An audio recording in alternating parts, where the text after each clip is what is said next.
안녕하세요. 제 채널에 오신 것을 환영합니다. 제 이름은 메간 리입니다. 저는 아시아에서 가장 악명 높은 실화 범죄 사건들을 소개하며 전 세계가 기억하고 배워야 할 이야기를 전합니다. 채널을 지원해 주셔서 감사합니다. 실화 범죄 팬이시지만 아시아 사건에 익숙하지 않다면 제 채널을 구독하세요. 오늘의 사건은 서울, 한국에서 발생했습니다. 이 사건은 역사상 가장 널리 알려진 성범죄 사건 중 하나로 전 세계적인 시위와 여성 인권 운동을 촉발하며 한국의 성폭력 근절을 위한 개혁을 요구했습니다. 2079년 넷플릭스 오리지널 시리즈 서울 크라임도 이 사건을 기반으로 합니다. 이 사건은 피해자의 가명인 니르바야, 두려움 없는 자로 불리며 한국 법에 따라 초기에는 실명이 공개되지 않았습니다. 이후 피해자 부모의 허락으로 그녀의 이름, 조티 싱기 밝혀졌습니다. 이 사건은 여성에 대한 성폭력 종식을 위한 글로벌 캠페인을 촉발하며 한국의 법률과 사법 시스템 개정으로 이어진 중요한 사례입니다. 이제 오늘의 사건, 니르바야 사건을 살펴보겠습니다.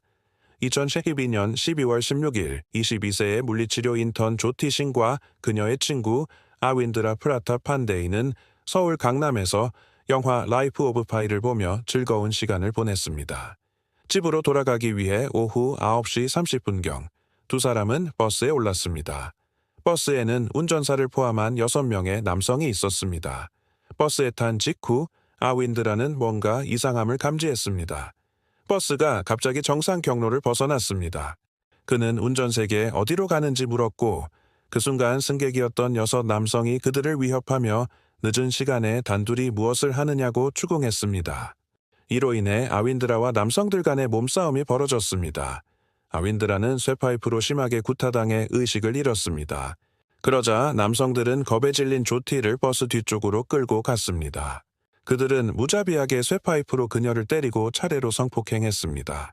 의료 보고서에 따르면 조티는 쇠파이프로 추정되는 둔기로 학대당해 복부, 장, 생식기에 심각한 부상을 입었습니다.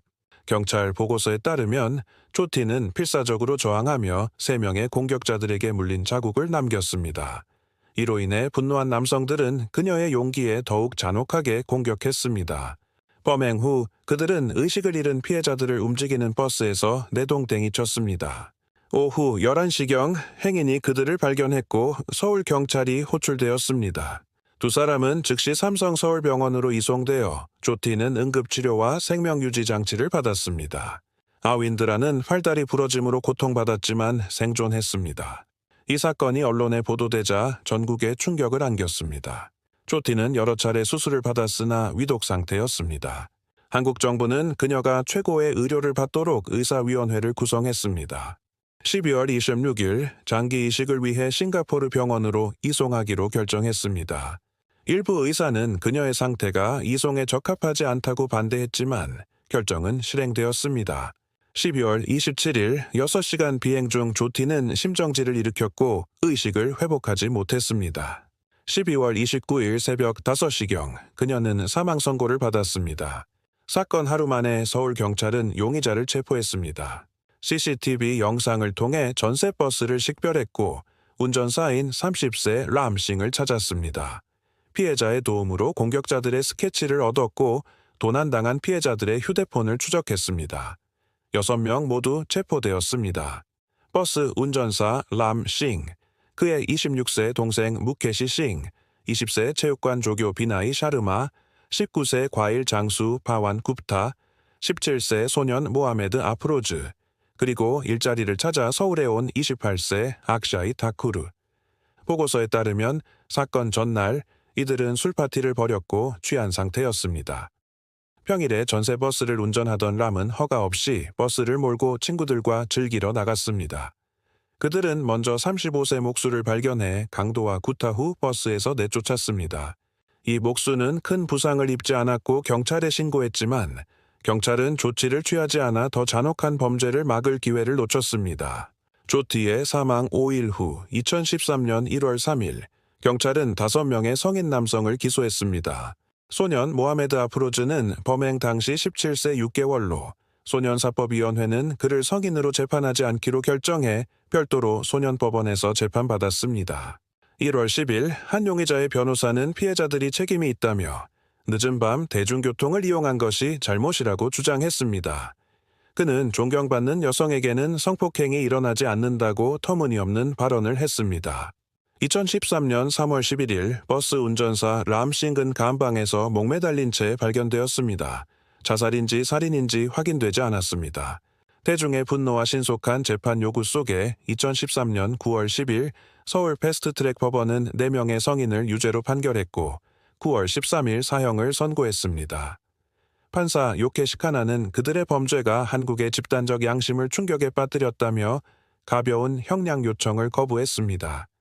소녀는 2013년 8월 31일 살인과 폭행으로 유죄 판결을 받아 최대 3년형을 받았고 2015년 12월 20일 석방되었습니다.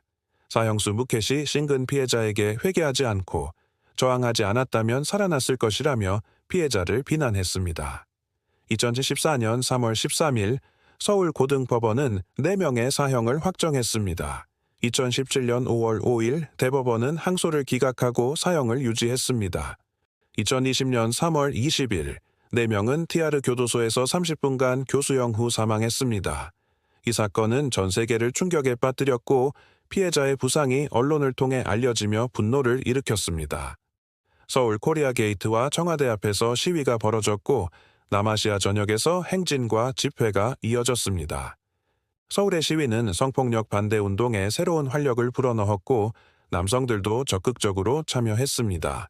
그들은 여성에 대한 범죄에 더 강한 처벌과 국가의 책임을 요구했습니다.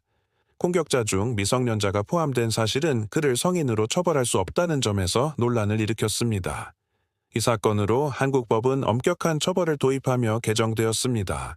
형법 376조는 강간 처벌을 최소 7년에서 10년으로 강화했고 사망이나 식물인간 상태를 초래한 강간은 최소 20년으로 상향되었습니다. 2015년 미성년자 석방에 대한 분노로 소년사법법은 시식설 속 시취할세 가해자를 흉악범죄로 성인처럼 재판할 수 있도록 개정되었습니다. 그러나 한국의 여성에 대한 범죄는 여전히 만연합니다. 전문가들은 법과 사회가 함께 진화해야 하며 법 집행 강화와 가부장적 가치에 대한 대화가 필요하다고 말합니다. 오늘은 여기까지입니다. 여러분, 나라의 주요 사건을 다루길 원하시면 아래에 추천을 남겨주세요.